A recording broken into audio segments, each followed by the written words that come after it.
Hey y'all, happy Sunday. Hope everything is going well for you and yours.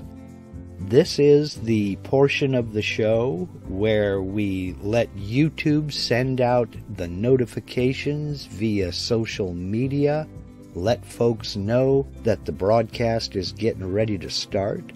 We'll sit here and we'll count down the next 2 minutes before I push that button and go live. If you happen to be watching this on replay, go ahead and scrub past this graphic until you see my smiling face. If you have any questions and you're joining us today in the live chat, feel free to go ahead and add those questions to the live chat now, and we'll get to them in due course during this live Q&A session. So, sit back, relax, grab a beverage, and we'll get going in about 30 seconds.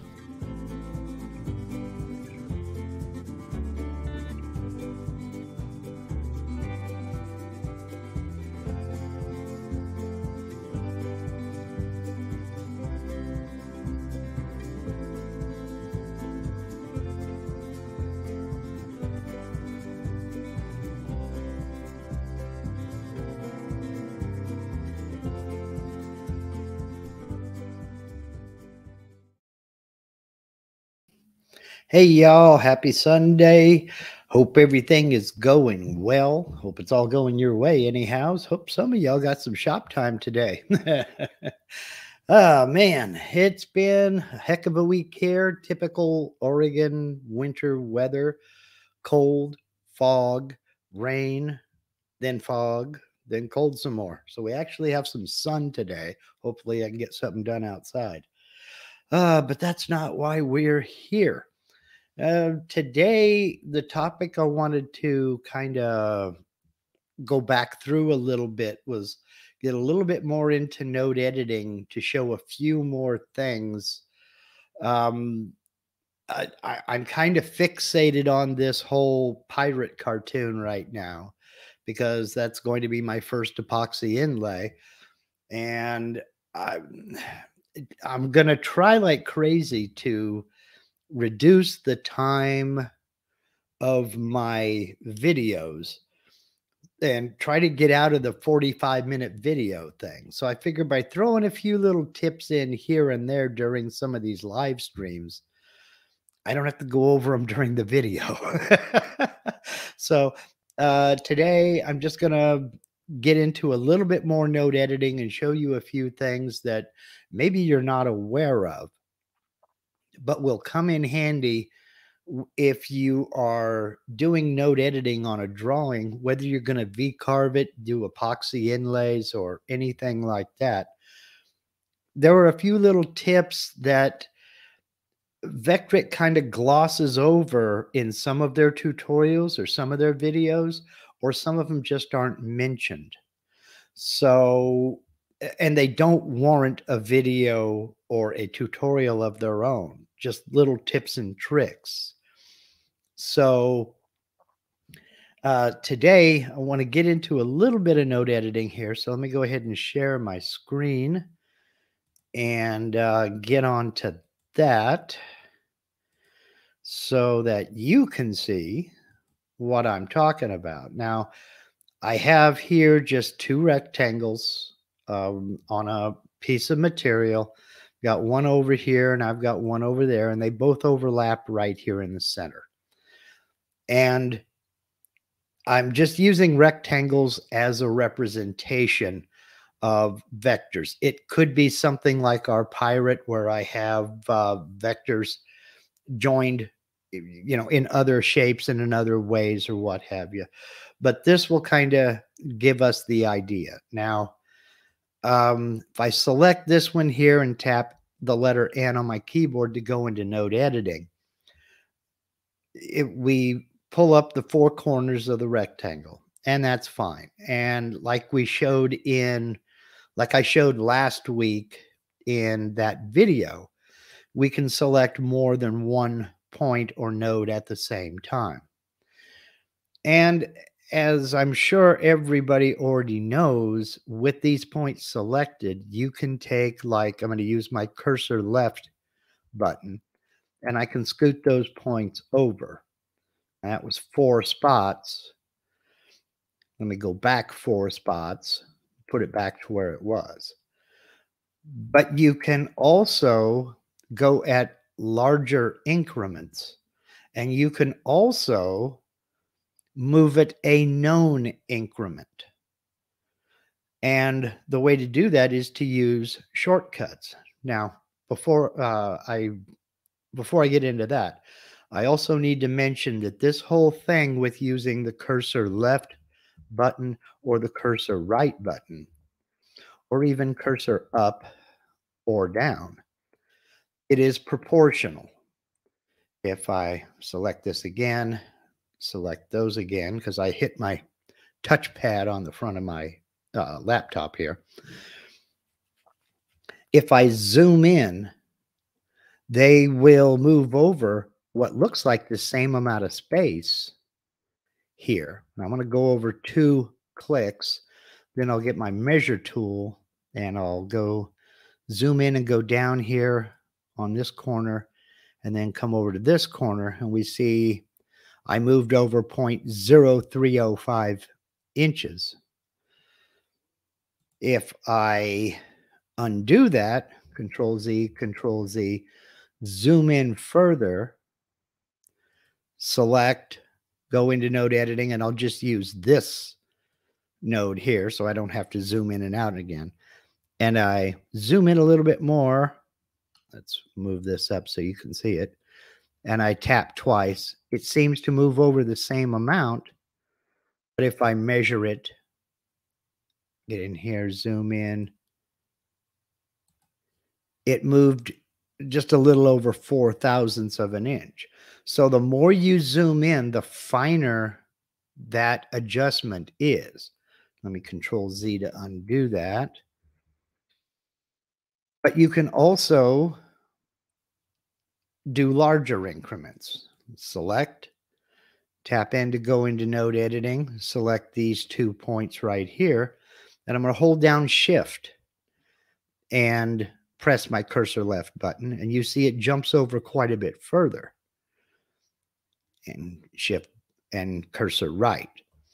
So you can go smaller increments that are proportional by not holding any buttons at all on your keyboard. Go back over, cursor right, or hold Shift and jump in larger increments.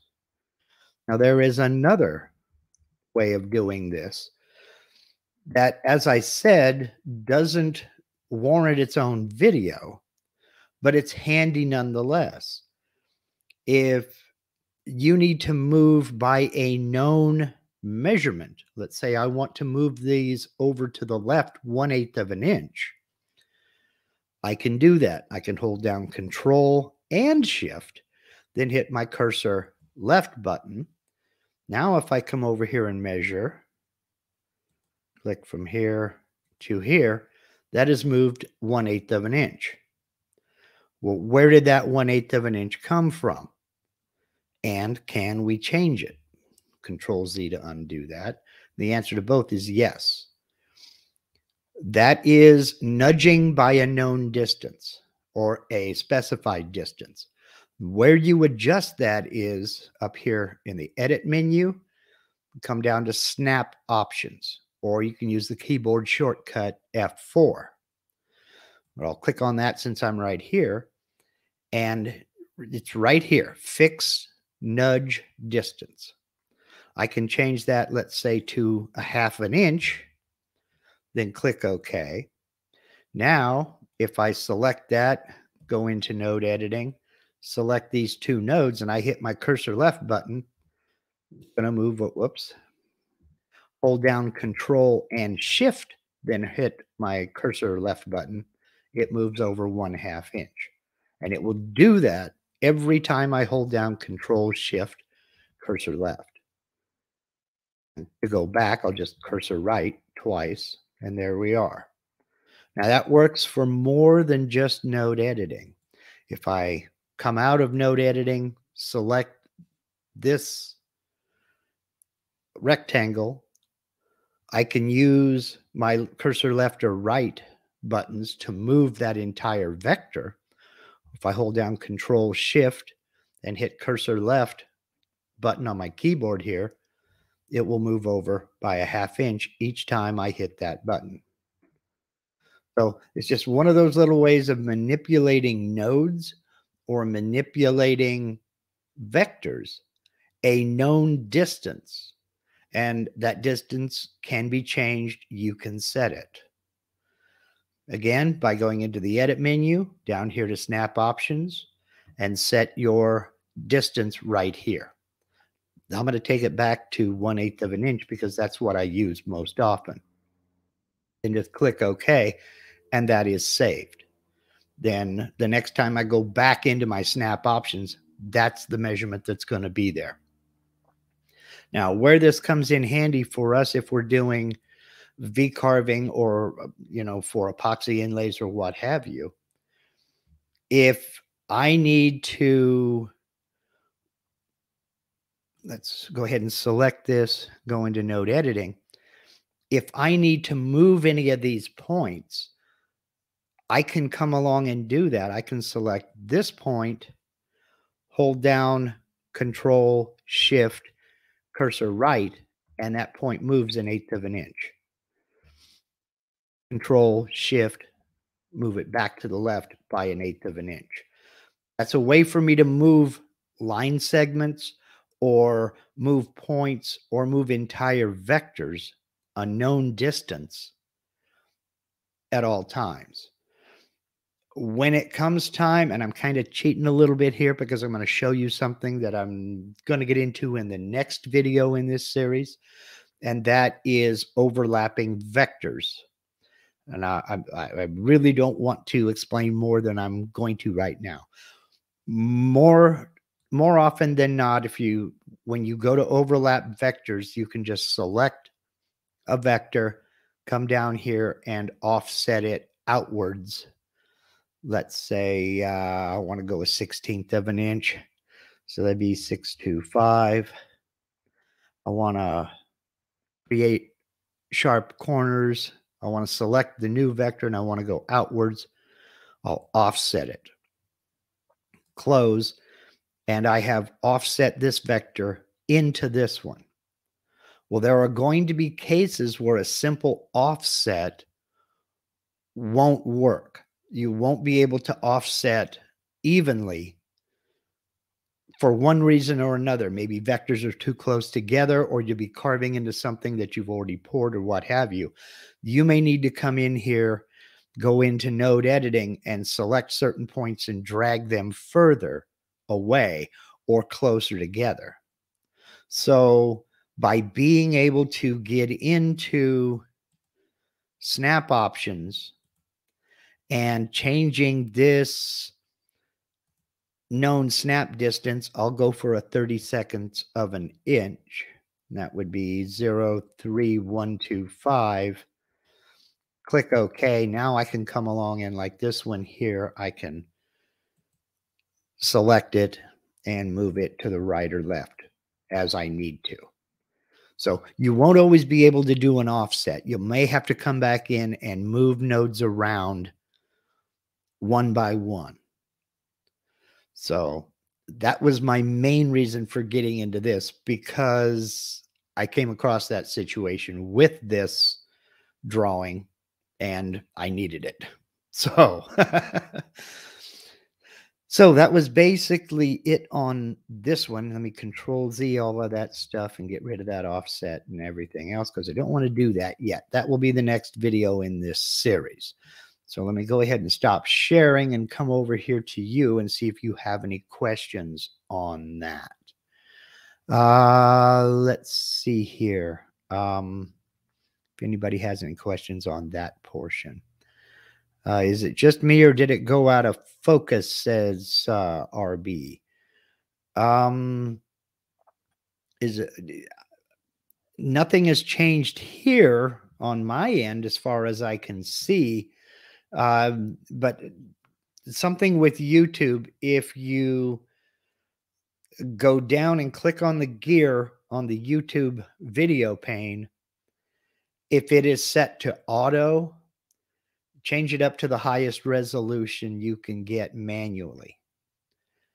And sometimes if I've noticed on even 1080p or 4K videos, if it's set to auto, it will display at a lower resolution than it could.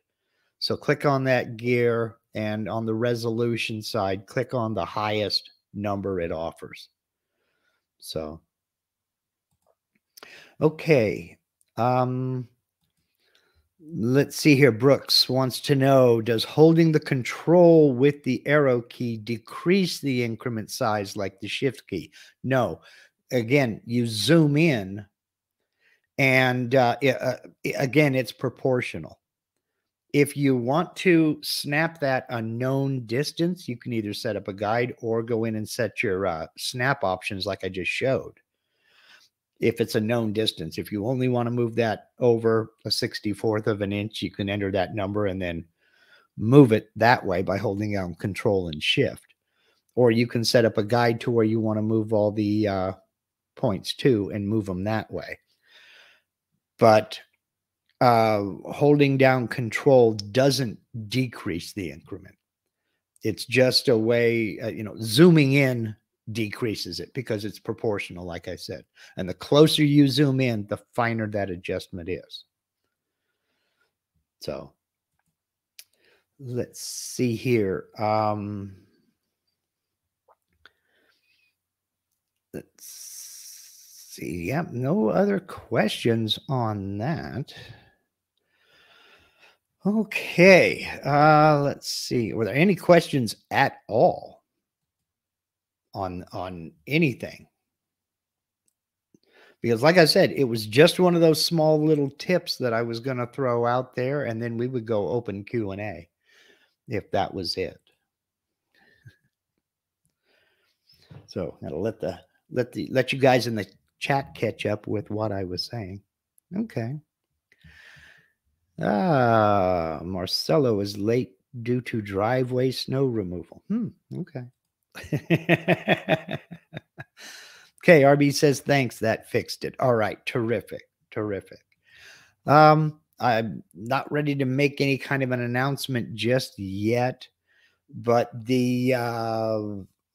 do plan on having Shane and Rob. I'm kind of scheduling right now for myself. But I'll be getting a hold of them in the next couple of days, and I want to get them back in February and do a Q&A from you only. And not with my input, none of my questions, just have your questions for them. Yes. Let's go back up here and find John's. Okay. Yes, I had planned on doing this, John. I just wanted to see if anybody had any other questions on this topic. Okay, just watched your video on making a fretboard using the molding toolpath. Couldn't you use 12-degree arch and make it go 0.23 for the fret slots? Yes, you could. What I tend to do, however, is I cut the fret slots before I do the shaping with the molding toolpath. Then it's just a profile cutting on the vector, cutting down to the required depth, then go back and do the molding toolpath to cut the 12-degree radius or the 12-inch radius. Then you cut the profile to cut out the fretboard itself. And there may be a little bit of fettling needed with the fretting saw to make sure that the ends of those fret slots have enough depth so that the tang presses down into the slot all the way. But generally speaking, I don't have any issue with that. So even when I do this stuff by hand, or when I was doing it by hand, what I would do is cut all the fret slots in the blank first. Then I would cut out the fretboard profile, then use sanding blocks and files to carve that 12-inch radius. So the fret slots were always the first thing I cut. So, but yes, you could very well use the molding tool path to cut that 23 thousandths wide fret slot, excuse me. Okay, let's see here. Okay, Jack Matson wants to know, how can you tell if a router bit is at the end of its life other than just not cutting good? If it's severely discolored because of heat, that's one way to know that it's reached the end of its life. You can resharpen some bits, like a V bit. You can take a V bit and like a very fine diamond file and just dress up the flats on the back, not the angle itself, just dress up the back, the flat part of the carbide insert, and you can just resharpen them. You can also send bits out for resharpening, but you only have to do that once or twice before you get into about the same amount of money you would spend to buy a new one. So if you're paying $20 for a down cut end mill, anywhere from, for spiral end mills, anywhere from $7 to $10 more or less is what it costs to have one resharpened. So you only have to do it twice, then you're into the money it would cost you to buy a new one. So, and if you send it to a good resharpener, they will measure the bit when they get it back, and you can then enter that in your tool database, because maybe now it's 0.23 instead of 0.25 diameter. And you can enter that new tool in your tool database so you're not cutting undersize. So, but generally speaking, if the cut quality is bad, if you've run into anything with it and you've got chips and nicks in the cutting edges, if it's severely discolored from overheating, that's when it's time to cut your losses and go for it. So get a new one. Let's see. Dave Bonnie says, did you tram your Gatton and get more of the shop organized? Yes, and kinda. I finished tramming about 3 days ago, and in fact, I'm editing that video now. And I got it set at 0. And that's all there is to it. It is at 0.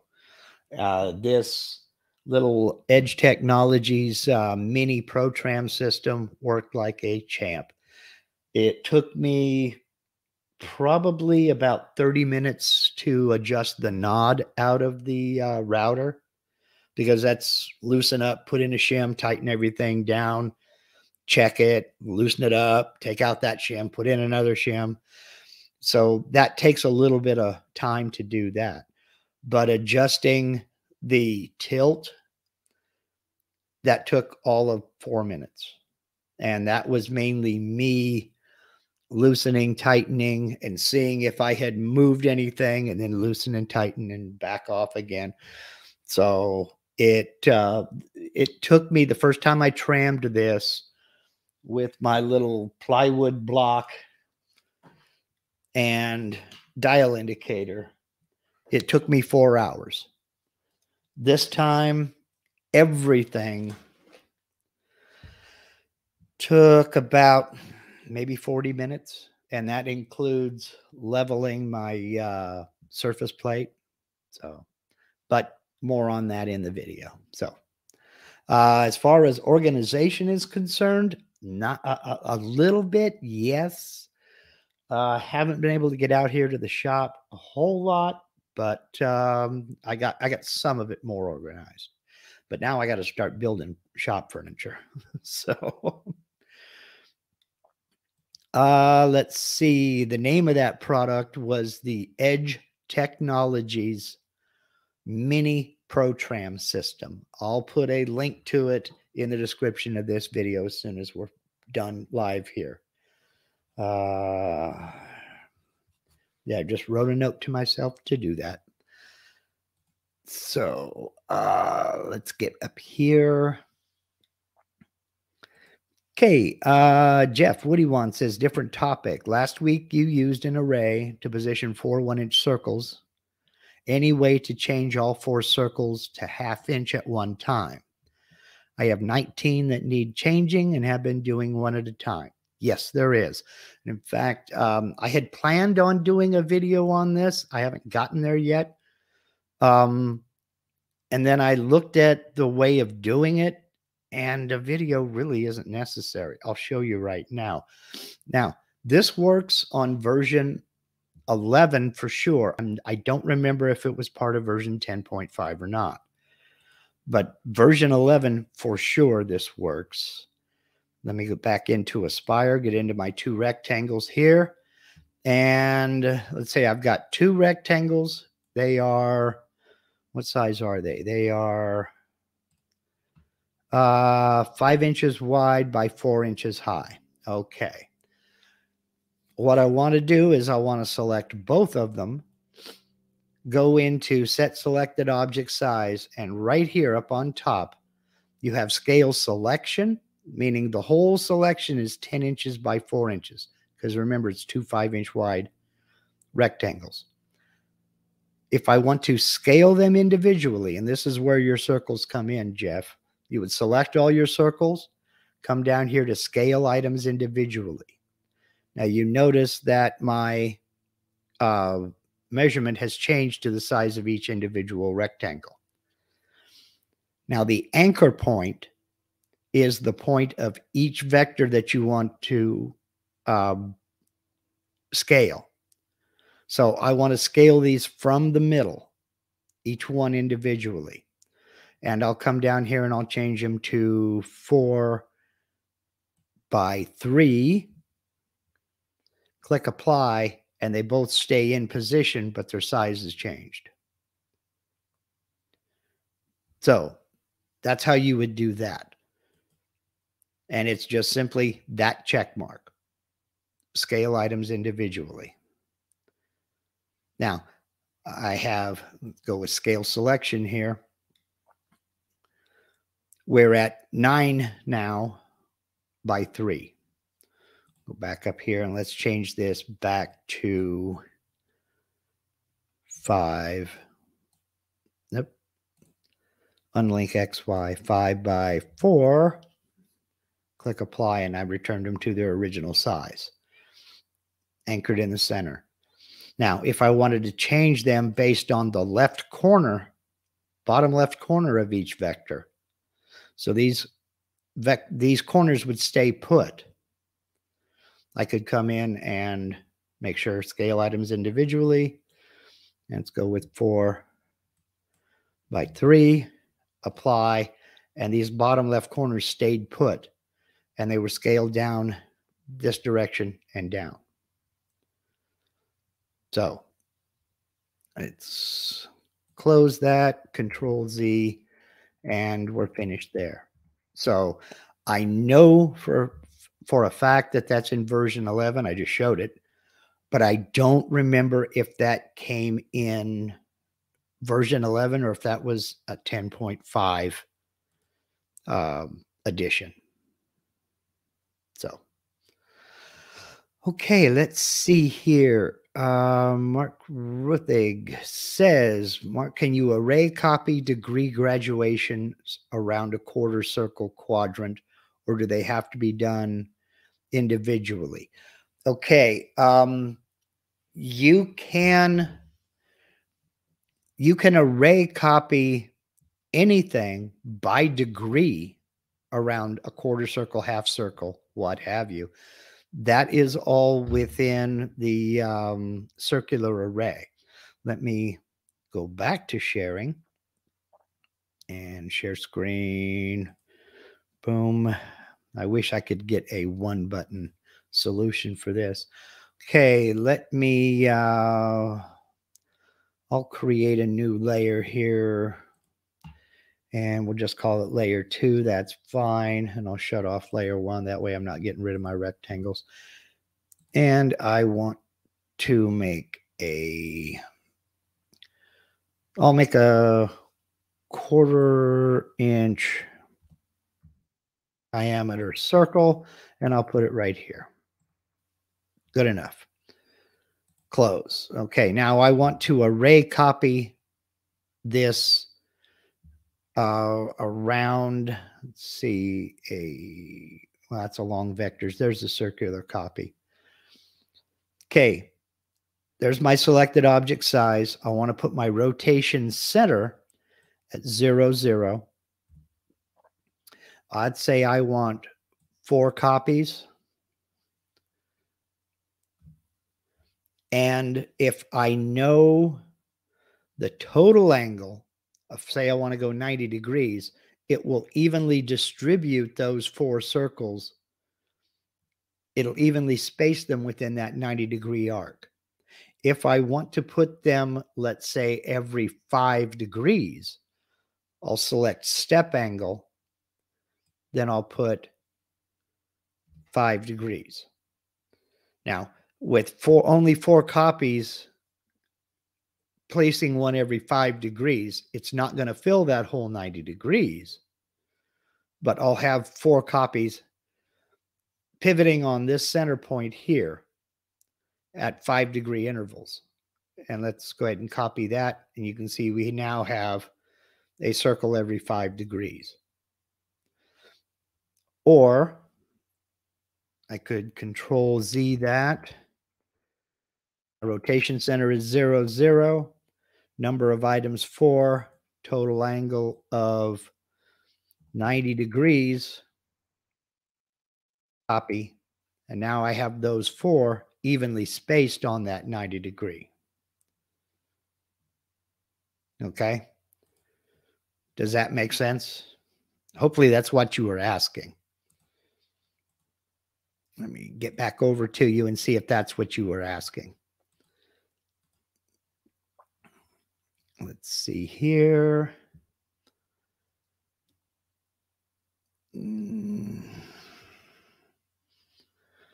Okay, Jeff says, many thanks, running 10.5. We'll find out shortly. Yeah, I don't remember if it was in version 10. Michael Mazalik should remember. He's always fact-checking me on a lot of these things. Do you remember if scale objects individually was available in 10.5 or not? I know it's part of version 11, but I haven't gone back to 10.5 to take a look. Let's see here. Norm Peterson says, you have mentioned running a V-carve twice to clean up. Do you change the depth a small amount or leave it the same? I leave it exactly the same. And I don't always do it. It's not always necessary. But, and I planned on showing that tip in a video further down the line when it comes up. If you're running a V-carve toolpath and it's looking kind of raggedy, maybe you've got a lot of fuzz, especially down inside the V-groove that was cut by the bit. The minute that V-carve toolpath is finished, and it returns to the home position, I change absolutely nothing. I just hit cycle start again, and it goes through the whole thing one more time. But I do increase the feed rate. Some V-carves take a long time. And if I'm just pulling numbers out of thin air here. Let's say that carve went at 60 inches per minute. I'll bump it up to 100 because it's not cutting through a lot of material. It's just going back through the pattern and cleaning out any loose things that it missed. So no, I make no changes at all. I just hit cycle start again and it runs through the thing and I start bumping up the feed rate. So now let's see. Let me go back down here. Okay, Generations Custom Creations, that's Rob Sandstrom, by the way, says scale individually was not available in 10.5. Okay. All right. And Russell helped me out there. Scale individually was listed as a new thing for version 11. So again, just another one of those little things to kind of incentivize you to go ahead and upgrade. It's worth it. Believe me, it's worth it. So let's see. Okay. And Dwayne says, perfect. I'm using lines rather than circles, but the concept is what I needed. Yeah. And it's the concept. The concept is sound. So let's see here. Rob Schuster wants to know, how long does it take you to edit a video after recording everything? It depends on the video. My workflow is on a screen capture video.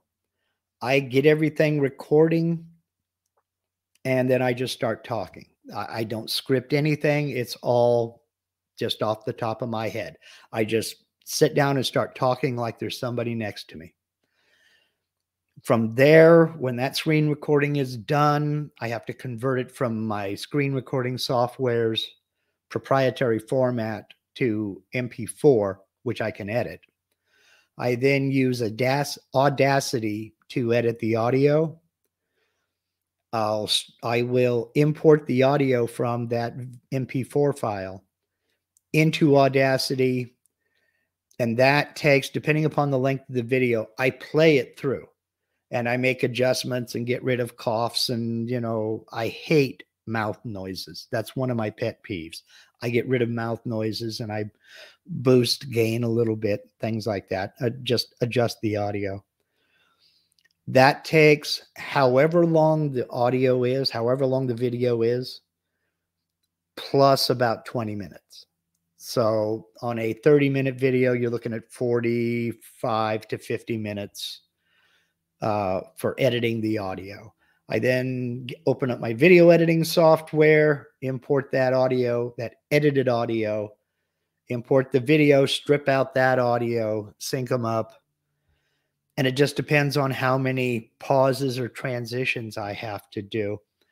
I can edit, on average, it takes me, everything all totaled, maybe 3 to 4 hours if it's just a screen capture video. Now, if it's something else like a live action video shot out here, working on the shop or working in the shop, it takes longer because I have to break it up into scenes.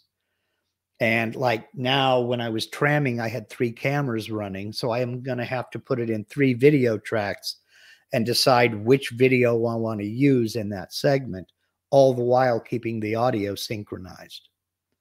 So that could take 5 to 6 hours. My workflow is generally I record Wednesday or Thursday. And if it's a screen capture video, I edit it that night and it's done. If it's a live action video, if I don't edit it that night, I edit it the next day. So it's ready for uploading at the very latest Friday. Then Saturday, I close caption everything and it goes live on Sunday. So the editing portion just depends on the video. It can be anywhere from 3 to about 8 hours. And that's total from the time I stop talking into the camera till the time that it's uploaded on YouTube and just ready to go live. So hope that helps. But, I'm one of those people who, and this, I know this is jumping line here. RC Builder, where did you learn how to do all the video and sound editing? I go back to Super 8mm film on this. I always wanted to be a cinematographer and editor. And I worked my way up on the 8mm side, got into 16mm just as VHS and Betamax became popular. And suddenly everything film died. So it that kind of went on hiatus, and I kind of gave up on trying to be a cinematographer or an editor, and just kind of rolled with the punches, because I had all the equipment for film editing, but I had none of the equipment for videotape editing, and it was expensive. And this was, believe me, this was back pre-internet days. We're talking about the early 1980s. And you know, when you're making $500 a month and the equipment is $6,000, that's a car. You know, that was a brand new car, and not a cheap one either. That was a good car. So I kind of put everything on hiatus, and then I got into PCs, and as software came out and got better developed and better developed and better developed, the ability to take the audio out of a video and edit that audio separately, then put it back into the video editing software and synchronize everything with a couple of mouse clicks, to me, there's voodoo involved there, because I'm used to a little light screen with a light bulb in there and 2 hand cranks, and you scroll the film to where you want to make the edit, lock it all down, take a razor blade and physically cut the film, and then move it over to where you want that edit to end, clamp it down, cut the film, and then take sticky tape, like a thick Scotch tape that had sprocket holes in it for the film, tape that film back together there, go through, get all of your edits done, then send it off to a lab and have them print a copy. And that's what you run through the projector. You don't use your edited copy in the projector. So I was used to doing all that. To be able to click a couple of buttons and have my background disappear is wizardry. So, so where did I learn how to do it? RC, I just got into the software and experimented. I shot little video clips on my phone, put them together, learned how to manipulate audio, went through tutorials and everything else, and learned my software. And I'm still not super good with it, but it does what I need it to do. But you can figure on, if you shoot a video, a half-hour long video, it's going to take you probably 6 to 8 hours to edit it. So it is a lot of work, Michael, but no, it doesn't leave a lot of time for other stuff, but I genuinely enjoy it. Most folks on YouTube will tell you that they hate editing video. That's why there's a market for people who like to edit video. You can make a lot of money editing video for YouTube content creators if you get in the right area and hook up with the right people. I don't want to do that for other people. I want to do that for me. And I genuinely enjoy it. So it's a lot of fun, to me anyway.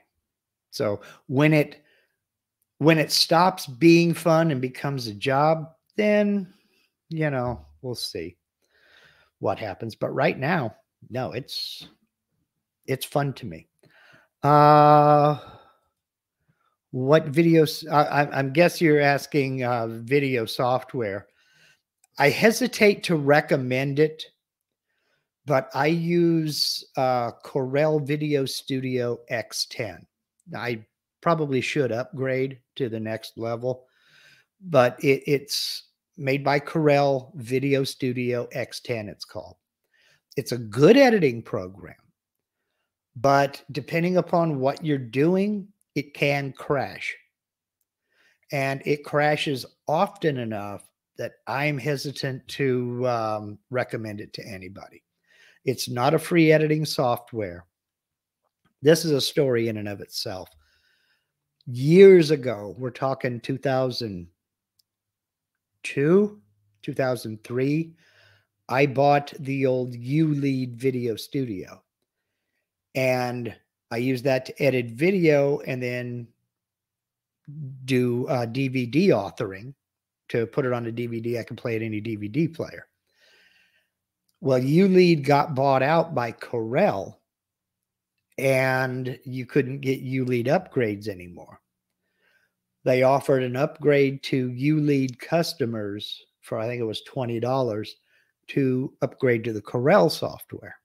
So I got the Corel software. The problem is it crashes often enough to where it's kind of a pain. I have worked my way around this by just knowing every edit I make, I save the file. Then if it crashes, I haven't lost anything. But it has crashed while I was saving. So, and it's not my computer. You know, Corel's answer is, well, you don't have enough system resources for the software. I'm like, dude, I've got it's not the top of the line, it's the second top of the line video card. It's using that GPU. I've got 16 gigs of RAM. What do you want? I mean, the software was made before there were computers that powerful. So, Rob Schuster, it is for video. I've started using DaVinci Resolve. It's free and very powerful, but there's a lot to learn. I have it. I just have not been able to dedicate the time to sit down and learn it. I know a lot of YouTube content creators that use DaVinci Resolve. There are a lot of professional studios, and we're talking major film companies that use it. But DaVinci Resolve is free for us because, well, it's free for everybody because they want you to buy the hardware that they use with it. And I mean, we're talking about big, huge professional mixing boards and what have you, with 5 and in some cases 6-digit, or excuse me, yeah, 5 and in some cases 6 or 7-digit price tags. We're talking, this is high-end professional grade stuff. DaVinci Resolve is limited only by the controls that are built into it. The controls that you can get on some of these deluxe mixing boards and video editing boards and broadcast boards goes way above and beyond anything a PC is capable of doing. But I've heard nothing but good things about DaVinci Resolve. I just haven't learned how to use it. And I see Mike Mazalik also uses DaVinci Resolve. I have it. I just haven't sat down and learned it, and I need to. So let's see. I think that's about it. I know folks didn't tune in to hear me talk about YouTube, but I got to tell you, like I said, I've always wanted to be a cinematographer and editor. And this platform is giving me the opportunity to do just that, you know. And I'm talking about, I got my first 8mm movie camera when I was 7 years old. So that's what, 53 years ago. So it's been that long. And I genuinely enjoy this kind of thing. I really have a lot of fun with it. And if I was not into CNC, I'd be doing it anyway, just on a different topic. Luckily, I found a topic, a niche that folks seem to like, folks seem to enjoy. I've met some fabulous people here. I keep saying it. I have the best viewers on YouTube. You guys just don't realize how awesome you really are, because a lot of folks don't want to say anything in public. But the love and support you guys have given me through super chats and through donations, through the donation links, and just the interaction on Facebook, within Facebook groups, and via email and via private message, I got nothing but great things to say about all y'all. And there's a lot of love and respect in this community that you folks have shown me, and I count my blessings every day for it. You guys, you people are what make this fun and keep it from being a job. Because if I ever have a crummy day, I know I can come in on a Sunday and you guys are going to make it all right. You just did. You know, it's talking with you all in things like this that make everything worth it. So, well, let's see. Tom Miller says, do you have an episode that discusses using compression bits? No, I do not. That's soon to change. I've got, I'm getting ready to Haven't pulled the trigger yet. I will be ordering a couple compression bits because I want to play around with them. And then I will be doing a video on them. Believe me, I'm going to do so many videos. You folks are going to get sick of me. I'm not quite ready to go back to once a week. I've got to get a couple of videos in the can and get ahead, because that's the other thing, Rob and Michael. That's the other thing that comes in handy. If you can spend the time to make 2 or 3 videos ahead of time, so you have one that's ready to get uploaded and go live on the day that you go live, if you can be 2 or 3 videos ahead, that takes the pressure off. I got out of that when I was working on the shop shed, simply because I didn't have enough time to do the work before another video was due. So I had to back off to every other week, and I couldn't get ahead. It stayed current, you know. So it was a pain. But I'm working on a couple, 3 videos right now. I want to get 2 in the can. That way, when I'm recording a video, I have another one just in case something happens. Because there's going to be a weekend in March I won't be able to do a live stream. We have another commitment. I will probably be down in California, but more on that down the road. It's not confirmed yet, so who knows? Okay, let's see. Thanks for your passion. Well, I am definitely passionate, Michael. I'm definitely passionate. Let's see. You'll quit making videos before I get sick of them. Hey, as long as you guys watch, because I'm a blonde. It's all a game of dig me. It's all look at me, you know. I'm just glad I have an audience. Okay, let's go ahead and wrap this up. Next week, I will have a video. It'll probably be the video on how I use that Edge Technologies mini Pro Tram system to tram my Gatton CNC.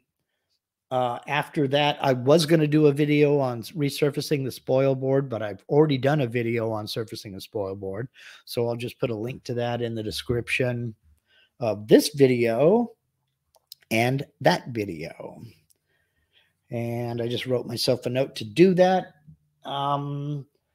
I've got to get you have seen it behind my shoulder here. That's my temporary dust collection system. Basically a shop vac with a 20-foot hose and a dust topper Cyclone, which is kind of like a theme baffle. Then I got to get that set up so I can surface the spoil board and then get to cutting on projects. So let's see. Wow. Let's see. Jack Matson, thank you very much for the super chat. You guys are, again, the best viewers on YouTube. Thank you. I very much appreciate it. Steve Perdue wants to know, have I been contacted by Vectric for this year's user group meeting? I've not been contacted specifically for this year's, but when we talked before last year's, I was invited to speak at this year's. I've got to get on those projects behind the scenes so I can give that presentation in September. That's another thing. And that's what I mean by there's a lot of things going on back behind the scenes. I'm trying to get 5 or 6 things done all at once, but hey, okay, that's it. Next week is probably tramming. Then after that will be another open Q&A. And then I don't even know what those dates are. I would like to talk to Rob and Shane about scheduling another Q&A based on your questions in February. I know Rob is here. I'll get with you on Instagram later on. And other than that, let me just say thank you to everybody. Thank you for, again, the super chats and for the donations and just for being there. Thanks for sharing my videos. Thanks for dropping in every Sunday here. And now go do something cool. Go out and make some chips. Get out of the house. Yeah, it's cold outside, but what the heck? Some people pay to go to winter sports. Yeah, I know, right? Y'all take